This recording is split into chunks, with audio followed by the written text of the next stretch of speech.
What's up guys, my name's Chris, and welcome to the 8-Bit Guitarist.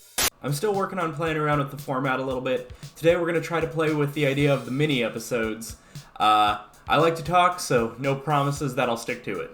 Today's topic is 5 firsts in music technology history. Let's jump right in. The first VST. The first VST standards were developed by Steinberg in 1996. Steinberg released a series of plugins that included reverb, echo, panner, and chorus. This was first released with Cubase 3, along with the first VST instrument, Neon, a virtual analog synth, the first modern synthesizer.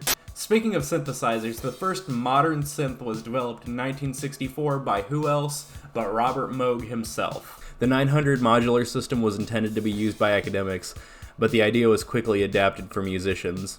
The first sampling keyboard.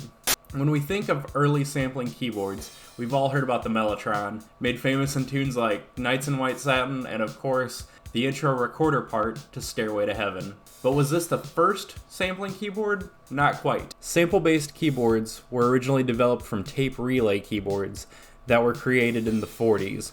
The first of these was the Chamberlain, which was simply a keyboard controlling a series of tape heads. Only 8 seconds of playback was available on each of these playheads before it had to be rewound. The first digital tape recorder. The first commercially available digital tape recorder was released in 1977 as the Sony PCM-1. This recorded directly to videocassette, which could be played into a VCR. Now for the record, this wasn't the first digital tape recorder, this was just the first commercially available one. The first digital recorders were demoed in 1967 in Japan, and the first albums that came out recorded in this format begun in 1972. The first digital mixing console.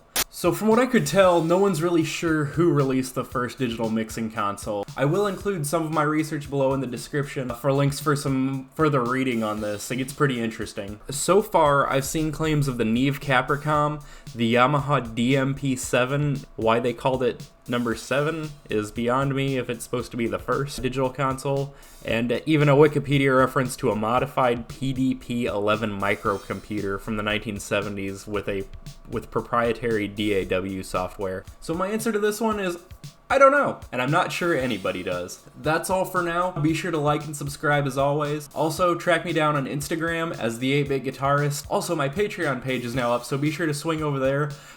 Benefits are coming soon for my Patreon members. I'll see you guys next week. Remember, stay connected, stay creative.